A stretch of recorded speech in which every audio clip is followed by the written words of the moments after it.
Hello mga Chakadora, for today's video ay magluluto ulit tayo ng uulamin natin kasi nga wala si Lola, di ba? Hello mga Chakadora, for today's video ay magluluto tayo ngayon ng ginisang gulay. Ito po yung aking ingredients, sigarilyas, sitaw at saka yung bulaklak ng katuray. Tapos meron tayong gabi, syempre karne, sibuyas at saka yung bawang. Ayan guys, binigisa ko na yung taba-taba ng eto isang bacon. Wala kasing taba-taba yung baboy na nakita ko sa restaurant. Eto na lang din. O diba?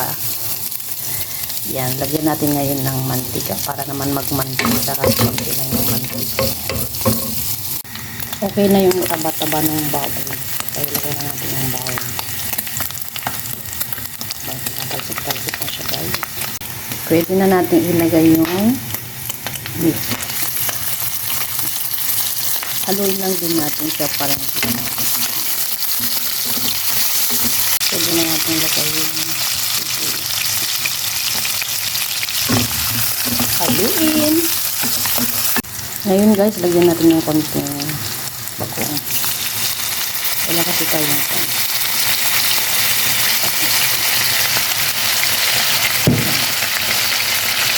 Ko pala siya ng bagnet alamang guys. Try natin lagyan ng bagnet alamang. Ayan.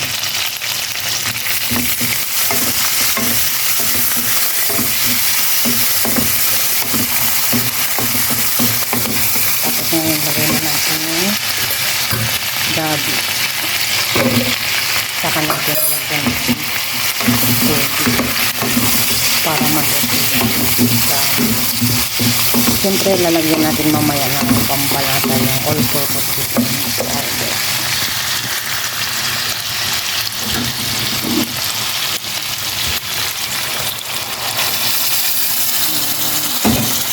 Kung kulang yung tubig niya, pag hindi natin yung gabi, pwede naman natin siyang dagdag.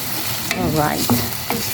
Kaya natin kumulo at maluto yung gabi muna mga Chakadora. Okay na yung ating gabi mga Chakadora. Hindi pa natin siya. Pero maluluto din na. Lagay na natin yung sigarilyas at saka yung sitaw. Nagpupuntan na ako. Tapos lagyan natin mamaya ng pampangos. Lagyan natin ngayon ng paminta. Saka yung all-purpose seasoning powder. Tara mga Chakadora, ayan na yung ating pan. Lulutuin lang natin yung sigarilyas at saka yung sitaw. Nalagyan ko na siya ng seasoning, all-purpose seasoning powder at saka yung paminta. And the taste, yes, very good. Masarap siya guys. Mas masarap pa pag nilagyan natin siya ng sinigang sa gabi. Na mali pala ako, dapat pala sinigang sa sampalok mix na may gabi. Oh, yan mga Chakadora. O, diba? Bakit ko lalagyan ng sinigang sa sampalok itong ating kinikisa? Kasi masarap po siya, guys. Pinaka masarap, grabe. As in, try nyo. Pwede na natin ilagay yung bulaklak ng katuray.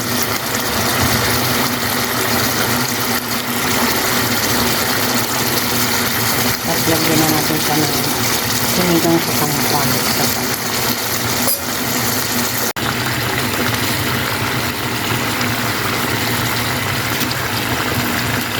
Kung gusto nyo ng maasim, lagyan nyo ng madami. Pero yung katamtaman ng rice, pwede lang naman. Pwede lang yung ilagay. Nag-fit na yung kanyang sabon. Maya-maya ay okay na po siya, guys. Ito na yung ating ginisang gulay na may sinigang sampalok with gabi. Ayan guys, oh. Ang sarap niya. Bye mga Chakadora. See you sa my next video ko. Don't forget to follow my page.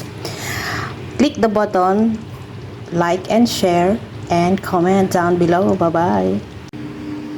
Ayan guys, ang sarap ng ating uulamin ngayon. Ayan. Ginisang gulay na may sinigang sa sampalok mix with gabi yun, guys. Ayan, Milo tayo ngayon. Saka yung ating rice. Mag-diet tayo ngayon, mga chakadora. Bye!